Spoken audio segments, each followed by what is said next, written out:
Vijayapura ಜಿಲ್ಲಾಸ್ಪತ್ರೆ radiologist ಮೇಲೆ ಹಲ್ಲೆ ಆರೋಪ. ಗರ್ಭಿಣಿ ಮಹಿಳೆಯ ಸ್ಕ್ಯಾನಿಂಗ್ ಮಾಡುವ ವೇಳೆ ಮೈ ಮುಟ್ಟಿದ್ದು ಲೈಂಗಿಕ ಕಿರುಕುಳ ಎಂದು ಪತಿಯಿಂದ ಹಲ್ಲೆ. ಮುಸ್ಲಿಂ ಮುಖಂಡರ ಜಿಲ್ಲಾಸ್ಪತ್ರೆಯಲ್ಲಿ ವೈದ್ಯರೊಂದಿಗೆ ವಾಗ್ವಾದ, ಕೊನೆಗೆ ಇಬ್ಬರಿಂದಲೂ ಕ್ಷಮೆ ಯಾಚಿಸಿ ಪ್ರಕರಣಕ್ಕೆ ತೆರೆ.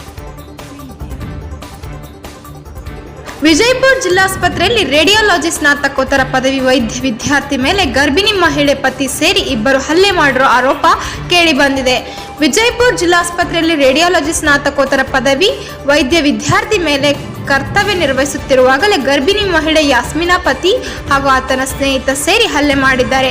ನಮಗೆ ರಕ್ಷಣೆ ಬೇಕು ಎಂದು ಪ್ರತಿಭಟನೆ ಮಾಡಲು ವೈದ್ಯರು ಸಿಬ್ಬಂದಿಗಳು ಮುಂದಾಗಿದ್ರು. April 9ರಂದು ಯಾಸ್ಮಿನಾ scanning ಮಾಡಿಸಿದ್ದಾಳೆ. ಈ ವೇಳೆ ವೈದ್ಯ ಮೈ ಮುಟ್ಟಿದ್ದಾರೆ ಅಂತ ಪತಿಗೆ ಹೇಳಿದ್ದಾಳೆ. ಏಪ್ರಿಲ್ 11ರಂದು ಬೆಳಗ್ಗೆ 10:05ಕ್ಕೆ ಜಿಲ್ಲಾಸ್ಪತ್ರೆಗೆ ಆಗಮಿಸಿ ಸ್ಕ್ಯಾನಿಂಗ್ ಕೊಠಡಿಯೊಳಗೆ ತೆರಳಿ ಕಪಾಳಕ್ಕೆ ಹಾಗೂ ಹೊಟ್ಟೆಗೆ ಒದ್ದಿದ್ದಾರೆ ಎಂದು ಹಲ್ಲೆಗೊಳಗಾದ ವೈದ್ಯ ಆರೋಪಿಸಿದರು.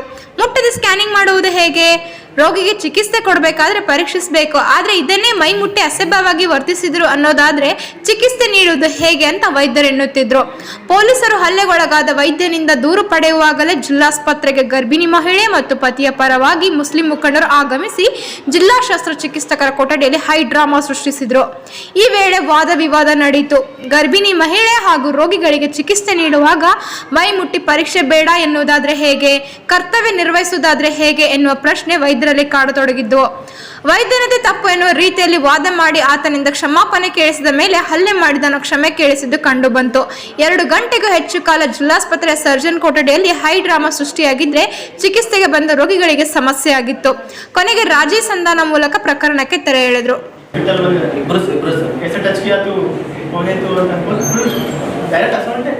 They came inside the ಹೇಳ್ತಾ ಇದ್ದೀನಿ ನಾನು ಹೊರಗಡೆ ಪೇಷಂಟ್ ಇದೆ ಅಂತ ಹೇಳ್ತಿದ್ರು ಮಾಡ್ತಾ ಇದ್ದಾರೆ ಹೊರಗಡೆ ವೇಟ್ ಮಾಡ್ರಿ ಪೇಷಂಟ್ ಮಾಡ್ತಾ ಇದ್ದಾರೆ ಅಂತ ಹೇಳ್ತಾನೆ ವೈಫ್ कौन टच किया कौन है बताओ सर ಹೊರಗೆ ಬರ್ತಾರೆ ಇಲ್ಲ ಒಳಗೆ ಹೋಗ್ತಾರೆ ಇವರು ಬೇಸಿ ಮಾಡ್ತಾರೆ.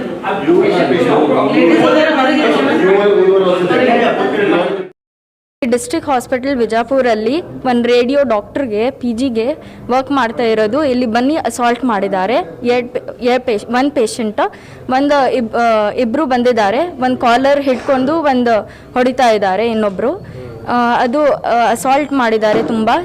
ಅದು ಪೇಷಂಟ್ 3 ದಿವಸ ಹಿಂದೆ ನೋಡಿರೋದು. ಇಲ್ಲಿ ಒನ್ ಡೇ ಅಲ್ಲಿ ಒಂದು 200-300 ಪೇಷಂಟ್ಸ್ ನೋಡ್ತಾರೆ. ಎಲ್ಲ ಇಲ್ಲಿ ಸೆಕ್ಯೂರಿಟಿ ನಮಗೆ ಜಾಸ್ತಿ ಇಲ್ಲ. ನೈಟ್ ಡ್ಯೂಟೀಸ್ ಎಲ್ಲ ಮಾಡ್ತೀವಿ ನಾವು 24 ಅವರ್ಸ್ ಮನೆಯಿಂದ ದೂರ ಇರ್ತೀವಿ. ಮತ್ತು ಊಟ ಎಲ್ಲ ನಾವು ಸರಿಯಾಗಿ ಮಾಡಲ್ಲ, ನಿದ್ದೆ ಮಾಡಲ್ಲ. 24 ಅವರ್ಸ್ ಪೇಷಂಟ್ ಕೇರ್ ಮಾಡ್ತೀವಿ. ಇಲ್ಲಿ ಬಂದು ನಮಗೆ ಸೆಕ್ಯೂರಿಟಿ ಇಲ್ಲ, ನಮಗೆ ಅಸಾಲ್ಟ್ ಮಾಡ್ತಾರೆ ಡೈರೆಕ್ಟ್. ಅದಕ್ಕಾಗಿ ಕಂಪ್ಲೇಂಟ್ ಮಾಡ್ತಾ ಇರೋದು ನಾವು. ಈ ಥರ ಅದೇ ಅವ್ರು ಕಂಪ್ಲೇಂಟ್ ಮಾಡ್ತಾ ಇದ್ದಾರೆ ರೇಡಿಯಾಲಜಿ PG ಮೇಲೆ ಸ್ಕ್ಯಾನಿಂಗ್ ಮಾಡುವಾಗ ಇದು ಟಚ್ ಆಯಿತು ಅಂತ. ಟಚ್ ಮಾಡಲಿಲ್ಲ ಅಂದರೆ ಸ್ಕ್ಯಾನ್ ಹೆಂಗೆ ಮಾಡೋದು? ರೇಡಿಯಾಲಜಿ ವರ್ಕೇ ಅದು. ಅವ್ರು ಸ್ಕ್ಯಾನ್ ಮಾಡಿ ಏನಾಗಿದೆ ನೋಡಿ ಹೇಳಬೇಕು. ಟಚ್ ಮಾಡಲಿಲ್ಲ ಅಂದರೆ ಸ್ಕ್ಯಾನಿಂಗ್ ಹೆಂಗಾಗುತ್ತೆ? ಅದು ಆ ಥರ ಅಸಾಲ್ಟ್ ಎಲ್ಲ ನಾವು ಡ್ಯೂಟೀಸ್ ಮಾಡೋದು 24/7 ಡ್ಯೂಟೀಸ್ ಮಾಡ್ತೀವಿ ನಾವು. ಪೇಷಂಟ್ ಕೇರ್ ಮಾಡ್ತೀವಿ. ಹಂಗೆ ಬಂದು ನಮಗೆ ಅಸಾಲ್ಟ್ ಮಾಡಿದ್ರೆ ಆ ಥರ ನಡೆಯಲ್ಲ ಅಲ್ವಾ?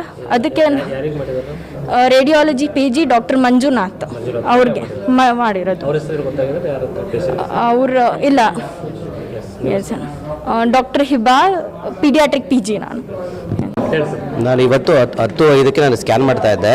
ಪೇಷಂಟ್ ಅಟೆಂಡರ್ ಸಡನ್ ಒಳಗಡೆ ಅವರು ಸ್ಕ್ಯಾನಿಂಗ್ ರೂಮಿಗೆ ಬಂದುಬಿಟ್ಟು ಪೇಷಂಟ್ ಅಟೆಂಡರ್ ಮತ್ತು ಅವ್ರ ಫ್ರೆಂಡ್ಸ್ ಬಂದುಬಿಟ್ಟು ನನಗೆ ಹೊಡಿತಾ ಇದ್ದು. ಅದಾದ್ಮೇಲೆ ಅದು ಕೇಳಿ ಏನಾಗಿದೆ ಅಂತ ಕೇಳಿದ್ರೆ ನಾನು 9ನೇ ತಾರೀಕಿಗೆ ಮಾಡಿರೋ ಸ್ಕ್ಯಾನು ನಾನು ಟಚ್ ಅಸಭ್ಯವಾಗಿ ವರ್ತನೆ ಮಾಡಿದ್ದೀನಿ ಅಂದ್ಕೊಂಡ್ಬಿಟ್ಟು ನನ್ನ ಮೇಲೆ ಅವರು ಬಡಿತಾ ಇದ್ರು. ಅದಕ್ಕೆ ನಾವು FIR ಕಂಪ್ಲೇಂಟ್ ಮಾಡಿದ್ದೀವಿ. ಅವ್ರ ವಿರುದ್ಧ ಸ್ಟ್ರಿಕ್ಟ್ ಆ್ಯಕ್ಷನ್ ಆಗಲೇಬೇಕು ಅಂತ ಎಲ್ಲ ಡಾಕ್ಟರ್ ನಾವು ಆಗ್ರಹಿಸ್ತಿದ್ದೀವಿ. ಡ್ಯೂಟಿ ಅವರಲ್ಲಿ ಮಾಡಬೇಕು. ಸಡನ್ನಾಗಿ ಬಂದುಬಿಟ್ಟು ಅವ್ರಿಗೆ ನಾನು ಇವಳೇ ಅವ್ರ ಹೆಂಡತಿ ನಾನು ತೋರಿಸಿದ್ಲು, ಇವನೇ ಮಾಡಿದ್ದಾನೆ, ನೀವು ಟಚ್ ಮಾಡಿದ್ದಾನೆ ಅಂತ. ನನಗೆ ಗೊತ್ತೂ ಇಲ್ಲ ಪೇಷಂಟ್ ಎಷ್ಟು. ದಿನಕ್ಕೆ 100-105 ಪೇಷಂಟ್ ನಾವು ದಿನಕ್ಕೆ ಸ್ಕ್ಯಾನ್ ಮಾಡ್ತೀವಿ. ಪೇಷಂಟ್ ಯಾರು ಅಂತಲೂ ಗೊತ್ತಿಲ್ಲ ನನಗೆ. ಬಂದು ನನಗೆ ಅವರು ಒಬ್ಬ ಹಿಡ್ಕೊಂಡು ಒಬ್ಬನು ಹೊಡೆದ.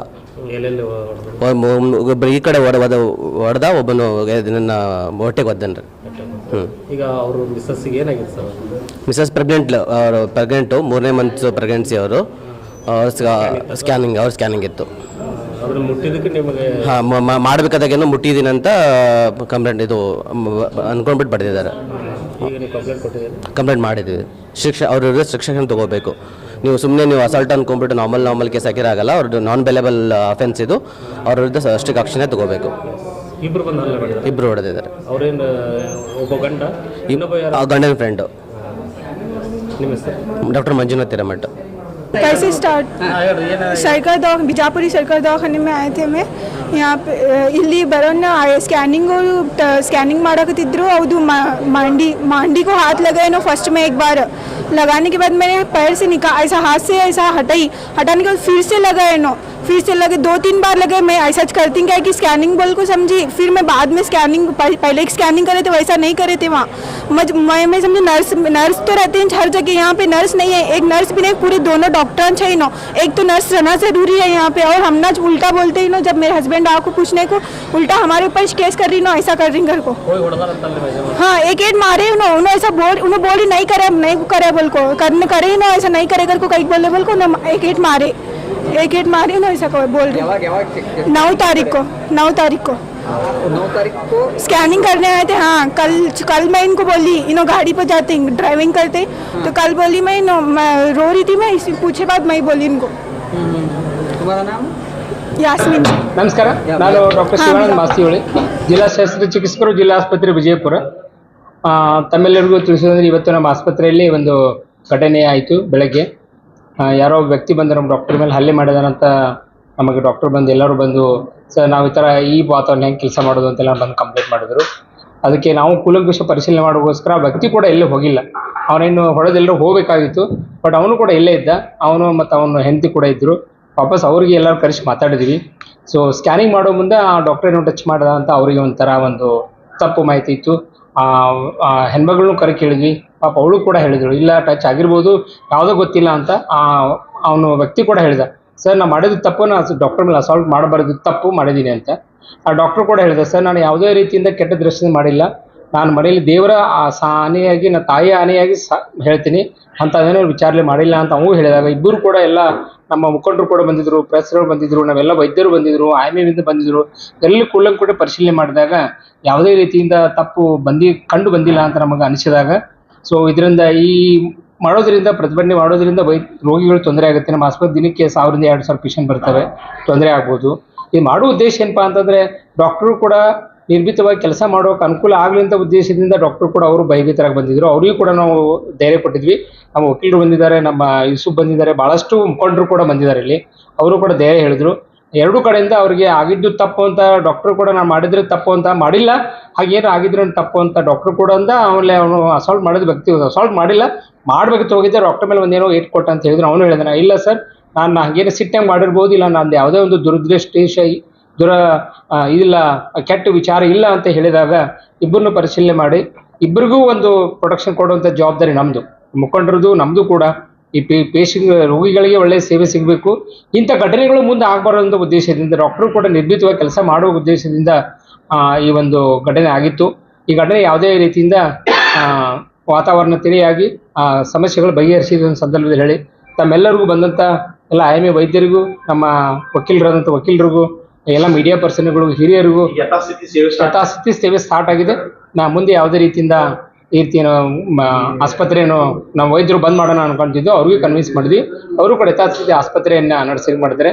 ತಾವೆಲ್ಲರೂ ಇದೇ ರೀತಿ ಸಹಕಾರದ ಕೊಡ್ರಿ. ಈ ಆಸ್ಪತ್ರೆ ನಿಮ್ಮ ಆಸ್ಪತ್ರೆ, ನಮ್ಮ ಆಸ್ಪತ್ರೆ ತಿಳ್ಕೊಂಡು ಹೋಗೋದಾದರೆ ಸಾರ್ವಜನಿಕ ಒಳ್ಳೆಯ ಸೇವೆ ಕೊಡುವಂಥ ಒಂದು ಪ್ರೋತ್ಸಾಹ ಕೊಡ್ರಿ. ಆಸ್ಪತ್ರೆ ಭಾಳ ಒಳ್ಳೆಯ ರೀತಿಯಿಂದ ಕೆಲಸ ಮಾಡ್ತಾ ಇದ್ವಿ ಸರ್ಕಾರಿ ಆಸ್ಪತ್ರೆಯಲ್ಲಿ. ತಾವು ಕೂಡ ಒಂದು ಸಹಕಾರ ಕೊಟ್ಟಿದ್ದಾದರೆ ಬಡ ರೋಗಿಗಳಿಗೆ, ಬಂದಂಥ ರೋಗಿಗಳಿಗೆ ಒಳ್ಳೆಯ ಸೇವೆ ಕೊಡಲಿಕ್ಕೆ ಆಗ್ಬೋದು ಅಂತೇಳಿ ತಮ್ಮೆಲ್ಲ ಏನಾದರೂ ನಮ್ಮ ಆಸ್ಪತ್ರೆಯಲ್ಲಿ ದೋಷ ಕಂಡು ಬಂದು ದಯವಿಟ್ಟು ನಾನು ಇವತ್ತು ನನ್ನ 24 hours ನನ್ನ ಬಾಗಿಲು ಓಪನ್ ಇರ್ತದೆ, ದಯವಿಟ್ಟು ಬಂದು ನನಗೆ ಆ ವಿಷಯ ತಿಳಿಸಿದ್ದಾರೆ, ಆ ಕ್ರಮ ತೆಗೆದುಕೊಳ್ಬೋದು. ಒಳ್ಳೆಯ ರೋಗಿಗೆ ಸೇವೆ ಕೊಡುವಂಥ ಉದ್ದೇಶ ಮಾತಾಡೋದು. ನಾನು ಎಲ್ಲ ಸಿಬ್ಬಂದಿಗೆ, ವೈದ್ಯರಿಗೆ ಹೇಳಿದ್ದಷ್ಟೇ, ತಾವು ಕೂಡ ಶ್ರದ್ಧಾಪೂರ್ವಕ ಕೆಲಸ ಮಾಡ್ತಾ ಇದ್ರಿ, ಇದೇ ರೀತಿ ಮಾಡ್ತಾ ಹೋಗ್ರಿ. ತಾವು ಯಾವ ಭಯ ಪಡುವಂಥ ಅವಶ್ಯಕತೆ ಇಲ್ಲ ಸಂದರ್ಭದಲ್ಲಿ ಹೇಳಿ ತಮ್ಮೆಲ್ಲ ವಿಜಯಪುರದ ಜನತೆಗೆ ಮತ್ತೊಮ್ಮೆ ಕಳ್ಕಳಿ ವಿನಂತಿ ಮಾಡ್ಕೋತೇನೆ. ನಮ್ಮ ಆಸ್ಪತ್ರೆಗೆ ತಮ್ಮ ಆಸ್ಪತ್ರೆ ತಿಳ್ಕೊಂಡು ಇಲ್ಲಿ ಒಳ್ಳೆಯ ಒಂದು ರೋಗಿಗಳ ಸೇವೆ ಪಡ್ಕೊಳ್ರಿ ಅಂತ ಮತ್ತೊಮ್ಮೆ ತಮ್ಮಲ್ಲಿ ಹೇಳ್ತಾ, ಯಾವುದೇ ಇಂಥ ಘಟನೆಗಳು ಮುಂದೆ ಆಗಬಾರದು ಅಂತ ತಮ್ಮಲ್ಲಿ ಮತ್ತೊಮ್ಮೆ ಕಳ್ಕಳಿಯಿಂದ ಮಾಡ್ತೀನಿ.